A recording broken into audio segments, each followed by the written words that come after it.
All right, now I'm a little worried.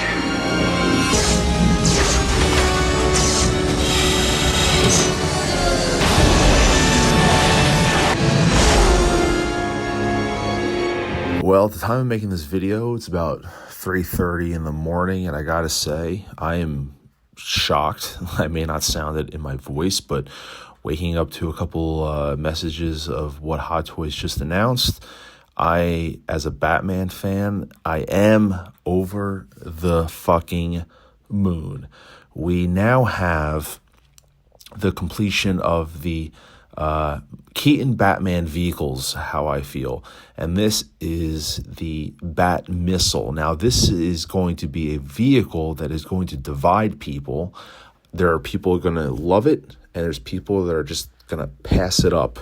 And for me, this is something that I couldn't pre-order fast enough as a Keaton fan.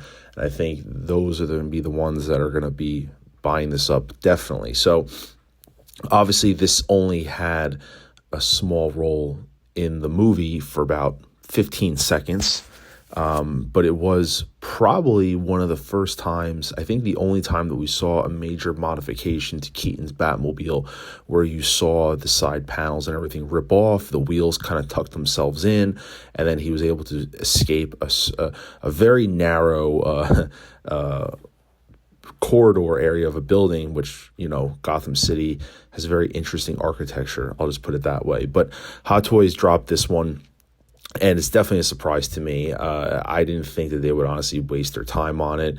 I thought this was something that maybe would be more of a Jazz Inc. project down the road, just because of the exclusivity of those who are probably going to want this. But I am stoked for this 100%. I'm going to be showing a little bit of favoritism towards it, but it's an awesome piece. So looking at the photos, we do have LED light up feature in the cockpit and obviously on the back turbine. And then obviously it gives you the option of the opening canopy, and then the wheels themselves you can extend them and tuck them in to kind of recreate that motion of the wheels, like I said, locking themselves into place. Now, a couple things that are interesting that I see just initially. This looks to be a brand new mold. Now, before you jump on and say, well, obviously. Well, the thing is that, you know, Hot Toys, I suppose, could find a way to take the existing mold to the Batmobile, chop off the sides, and just do a little R&D on it, and then here you go. But for one thing that caught my eye, which owning the Jazz Inc. and the Hot Toys, was I was curious to know what the length of the vehicle is. And the vehicle clocks in at roughly 109 centimeters, which converting that is a little over 42 inches, which is in fact longer than the original 89 Hot Toys Batmobile and the new one that they put out. So that goes to show that it is a new mold that's more closer to 1/6 scale versus the original Batmobile. Now, that might piss some people off because if you're putting them side by side, technically this is going to be longer than the Hot Toys Batmobile, but it is what it is. You know, you can't have everything in a perfect world. So this is what we're going to be getting. And so this is already actually up for pre-order at Sideshow now, which has a price tag of $610. That is before tax and shipping. I'm sure there's other local, dealers and stuff like that. You might be able to find it with free shipping or with no tax. But with Sideshow being the, easier place to go to and more commonly known for collectors, it is up there right now for $610.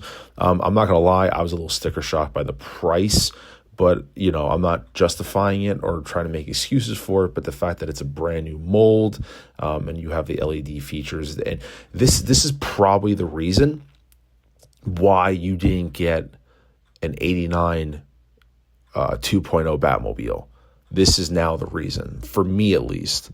This answers the question why Hot Toys basically recycled the 89 Batmobile.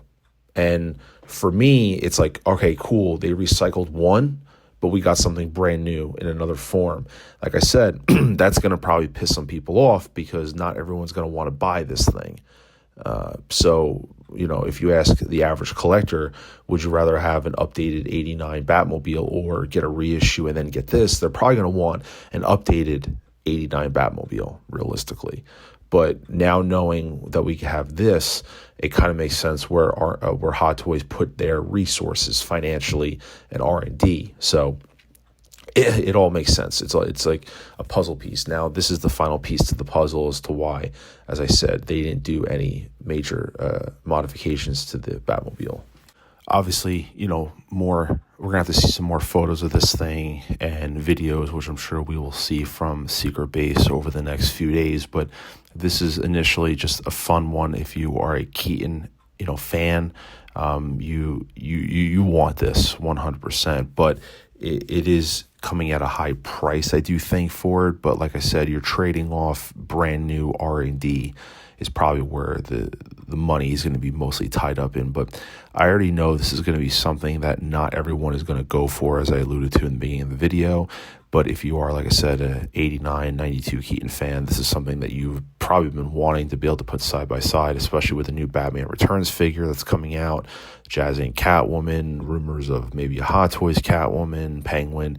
I mean, Hot Toys might be doing a shift now from 89 to 92. So this could be the first of just the second of many things coming. We don't know. But nevertheless, I'm looking at the photos. I mean, overall, it looks great. The detailing there. I'm really a fan of this. Like I said, I already pre-ordered this thing. I woke up, pre-ordered from Sideshow. I'm filming this video, and I'm going to be going back to bed soon. So, but I'm interested to know what your thoughts are about this. I know this is going to be a piece. It's going to divide collectors, no doubt. But let me know what your thoughts are below. Drop a like on this video. Please consider subscribing to the channel, and I will see you guys in the next video.